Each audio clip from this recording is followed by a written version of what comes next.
सजीवन साजु समाज सब बनिता बंधु समेत। बंदे विप्र गुरु चरण प्रभु चल कर सबहि अचेत। लखन श्री रामचंद्र की जय।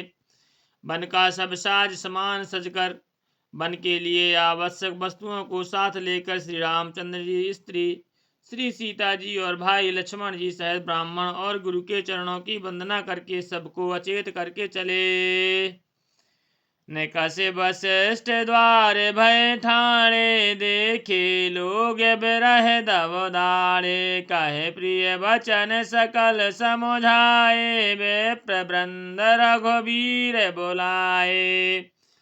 राजमहल से निकलकर श्री रामचंद्र जी वशिष्ठ जी के दरवाजे पर जा खड़े हुए और देखा कि सब लोग विरह की अग्नि में जल रहे हैं। उन्होंने प्रिय वचन कहकर सबको समझाया। फिर श्री रामचंद्र जी ने ब्राह्मणों की मंडली को बुलाया।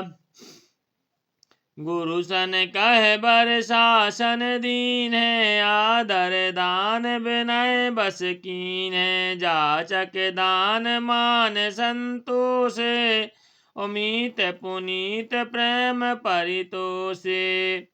गुरु जी से कहकर उन सबको वर्ष भर का भोजन दिए और आदर दान तथा विनय से उन्हें वश में कर लिया। फिर याचकों को दान और मान देकर संतुष्ट किया तथा मित्रों को पवित्र प्रेम से प्रसन्न किया। दासी दास बुलाए बहोरी गुरहि सौंपे बोले कर जोरी। सबके सार संभार गोसाई करब जनक जननी की नाई। फिर दास दासियों को बुलाकर उन्हें गुरु जी को सौंप कर हाथ जोड़कर बोले, हे गोसाई, इन सब की माता पिता के समान सार संहार देख रेख करते रहिएगा।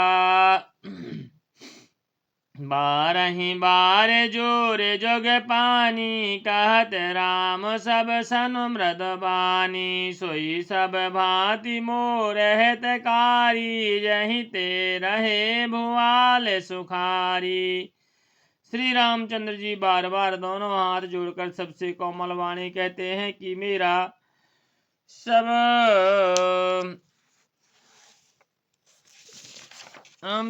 सब प्रकार से हितकारी मित्र वही होगा जिसकी चेष्टा से महाराज सुखी रहे।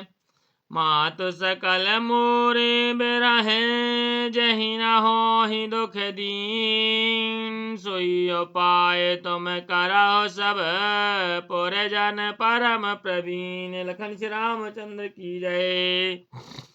हे परम चतुर प्रवासी सज्जनों, आप लोग सब वही उपाय करिएगा जिससे मेरी सब माताएं मेरे विरह के दुख से दुखी ना हो।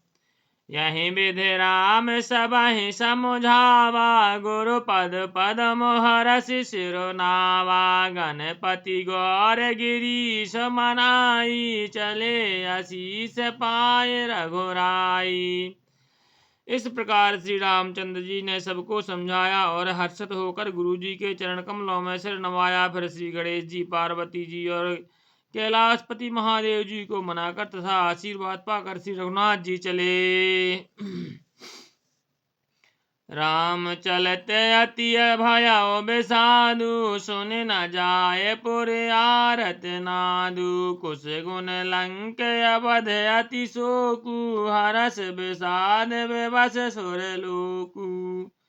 श्री रामचंद्र जी के चलते ही बड़ा भारी विषाद हो गया। नगर का आर्तनाद हाहाकार सुना नहीं जाता। लंका में बुरे शकुन होने लगे। अयोध्या में अत्यंत शोक छा गया और देवलोक में सब हर्ष और विषाद दोनों के बस में हो गए। गई मूर्छा तब भूपति जागे। बोल सुमंत्र कहन अस लागे। राम चले वन प्राण न जाहि। कहीं सुख लागे रहत तन माही। मूर्छा दूर गई तब राजा जागे और सुमंत्र को बुलाकर ऐसा कहने लगे, श्री राम वन को चले गए पर मेरे प्राण नहीं जा रहे हैं। ना जाने ये किस सुख के लिए शरीर में टिक रहे हैं। यही ते कवन व्यथा बलवाना। जो दुख पाए तजहि तनु प्राणा। पुन धर धीर कहे नर नाहु। ले रघु संग सखा तुम जाहु।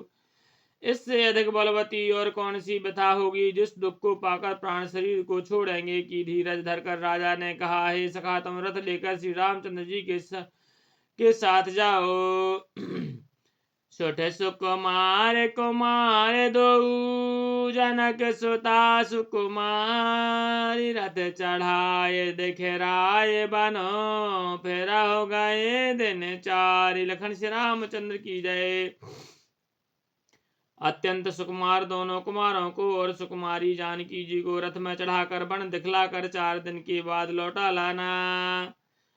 अरे जो नहीं फिर धीर दो भाई, सत्य संद दृढ़ व्रत रघुराई, तो तुम विनय करहु कर जोरी, फिर प्रभु मिथिलेश किशोरी। यदि धैर्यवान दोनों भाई न लौटे, क्योंकि श्री रघुनाथ जी प्रण के सच्चे और दृढ़ता के नियम का पालन करने वाले हैं, तो तुम हाथ जोड़कर विनती करना कि हे प्रभु, जनक कुमारी सीता को तो लौटा दीजिए। जब सिय कानन देखे डराई, कहो मोर सिख अवसर पाई, सास ससुर अस कहो संदेशु, पुत्र फिरय बन बहुत कलेशु। जब सीता वन को देखकर डरे, तब मौका पाकर मेरी यह सीख उनसे कहना कि तुम्हारे सास और ससुर ने ऐसा संदेश कहा है कि हे पुत्री, तुम लौट चलो, वन में बहुत क्लेश हैं। पितुग्रह कबहु ससुरारी, रहो जहाँ रुचि हो ये तुम्हारी, यही विधि करहो पाए कदम्बा, और फिर न तहो ये प्राण अवलंबा। कभी पिता के घर, कभी ससुराल, जहाँ तुम्हारी इच्छा हो वहीं रहना। इस प्रकार तुम बहुत से उपाय करना। यदि सीता जी लौट आई तो मेरे प्राणों को सहारा हो जाएगा। नाही तमोर मरण परिणामा, कछु न बसाए भय विधि बामा, से कहे मोरछ परा महिराऊ, राम लखन सिय आने दिखाऊ।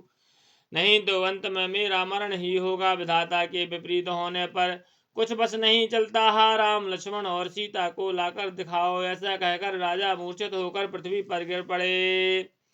पाय राजाय सुनाय सिरो, रथ अति बेग बनाए, गयो जहाँ बाहिर नगर, सिय सहत दो भाई। लखन श्री रामचंद्र की जय। उमापति महादेव की जय। पवन सुत हनुमान की जय।